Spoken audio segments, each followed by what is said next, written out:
Yo la famille, comme j'ai l'habitude de le dire, chaque jour on dort, on se réveille, il y a des nouveaux dossiers. Alors, tant que tu n'as pas encore vu, il ne faut jamais dire que ça n'existe pas. Tout le monde est conscient du featuring entre Loiseau et Didibé qui arrive dans bientôt. Et actuellement, ils sont en train de tourner le clip au niveau de la Côte d'Ivoire. Et tous les internautes sorciers là, qui ont aussi leurs parents dans la sorcellerie, dans les grandes loges maçonniques là, sont venus avec des nouveaux complots.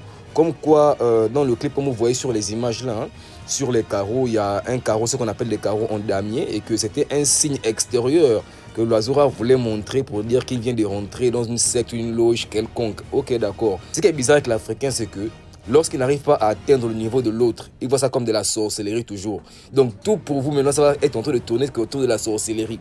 Donc on aura maintenant les grandes théories de complot que l'oiseau rare, quand il va soulever un doigt au ciel, le doigt là signifie ça. Qu'il va faire un petit triangle, le triangle là signifie ça. Donc voilà un peu ça. C'est ça qu'on appelle la sorcellerie de l'Africain. Quand tu n'arrives pas à faire un truc que l'autre arrive à faire, tu vois tout ça directement dans la sorcellerie.